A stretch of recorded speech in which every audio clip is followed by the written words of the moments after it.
White-collar crimes are non-violent crimes that involve deceit, corruption, and breach of trust, usually out of greed. White-collar crimes bleed over into corporate crimes because crimes such as fraud, forgery, insider trading, bribery, computer crimes, identity theft are more available to white-collar employees.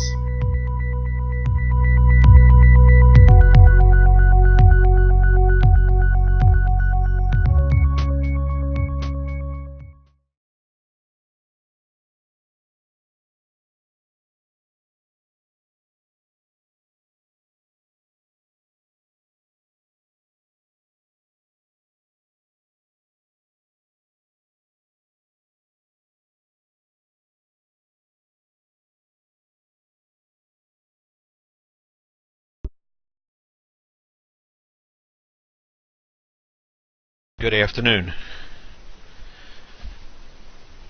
This week we're going to be covering the subject of white-collar and organized crime. And we will be watching one movie which covers white-collar crime, one aspect of white-collar crime, and discussing that in class. And the movie I usually use is one that's not well known to a lot of people. It's called Boiler Room, as opposed to using something like Wall Street or The Wolf of Wall Street. There's several movies that go into investment and investment fraud type of thing. But Boiler Room is lesser known, but it's pretty good. So I use that one instead because the likelihood of someone having seen it before is pretty small. So let's get into it. So white-collar crime, you remember that guy Edwin Sutherland, who talked about differential association, how people learn about crime, how people learn from the people that they're around and commit crimes because of that. Well, Sutherland also defined white-collar crime. And at the time when he described it, and he actually wrote an entire book on it, that violations of the criminal law committed by a person of respectability and high social status in the course of one's occupation, that was white-collar crime. You see, I'm wearing a blue collar today. Now think about white collar if you've ever seen the movie Mad Men. And people that were higher up in the corporate ladder generally wore white shirts and ties. You know, their suit with their white shirt and tie, and that was the uniform of the high social status and respectability.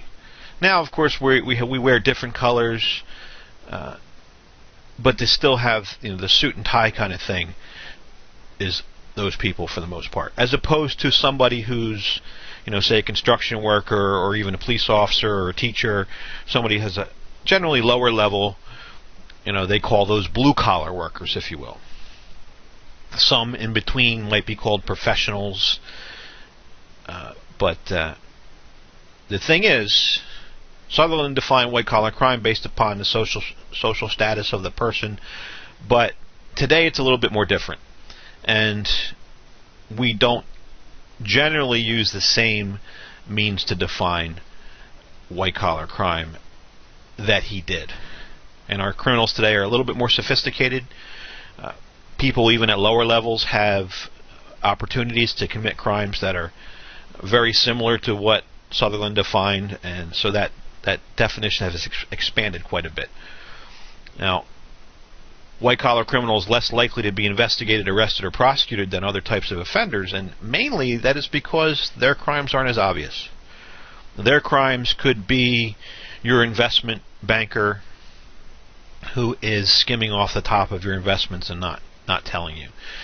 It could be the soccer mom who's the treasurer, or somebody involved in your Boy Scout troop, or somebody involved in, you know, the local football team, or the PTA who is skimming money. It could be a secretary working in an office who has access to a lot of funds coming in and out. All of those would be considered white-collar crime. So, and with the use of computers, some of this stuff gets a lot easier as well. Insider trading is, you know, most of us are not, even me, not really involved in stocks and bonds and those types of things. You know, we hear about it. There's commercials all the time for like TD Ameritrade and all these different companies, Scott and what have you. But there's trading of stocks and bonds on Wall Street and in the marketplace, and a problem called insider trading is when someone, say, finds out about a major change that's going to happen to some company. They know that, like, say, next week General Motors is going to buy Toyota, or maybe the reverse is true. And if you know that's going to happen, you could buy the stock for the company at the low price it is today, and then when the trade or the purchase gets announced, when the stocks jump, you make a lot of money. Or conversely, they say you hear that a company is going to announce that they had major losses during the last quarter of their fiscal year, and you find that out ahead of time, so maybe you sell off your stock while it's still high, because when they make their announcement it's going to drop significantly. That's insider trading. Bank fraud is fraud or embezzlement occurs within or against financial institutions. So again, you have somebody who may be defrauding with false bank accounts, who's embezzling money from the accounts that they have responsibility for. You know, take that lady. There was a lady a couple years ago who was working for an office in I forget whether it's Montgomery or Delaware County, and she basically embezzled a whole lot of money out of the corporate accounts, set up accounts where she moved money to for herself, for her personal use, bought herself, jewelry, and got her nails done and her hair done and all kinds of stuff. And then when she found out that they were getting on to her, she decided to flee and called and said that she and her kid were kidnapped, and they were in the trunk of the car, and there was this whole, wow, these people were kidnapped, and everybody was upset. And it turned out she went to Disney World. Obviously, she was ultimately captured and charged, but that would be a bank fraud situation and white-collar crime. So the definition, as you can tell, has evolved over time. Early definitions really looked at the person who was doing it. Somebody who was at a high level in an organization was a white-collar criminal, no matter what they did. Today, we look more at what it is that they're doing as opposed to who's doing it. That's why it could be a secretary in an office who has access to accounts could be considered a white-collar criminal, even though she's making almost no money. But it's not necessarily the person, but the crime. And there's been a variety of definitions of these types of crimes over the years. All right, Herbert Edelhertz. So you can see his definition: any illegal act or series of illegal acts committed by non-physical means, by concealment or guile to obtain money or property to avoid payment or loss. Basically, we're talking about what most of us would call fraud. And by when they say non-physical means I'm not going out and I'm not robbing somebody at gunpoint, I'm not strong-arming them. I am using my brain and my access to rip people off. Matter of fact, there was a announcement just a few weeks ago, and if you look up the largest bank robbery in history, it's actually a cybercrime, where somebody used their brain and their computer skills. And that might fall into white-collar crime, because it wasn't like they went into the bank and robbed it. They used their computer, they moved money around, and they stole a lot of stuff. Gilbert Geis, he used the term upper world crime.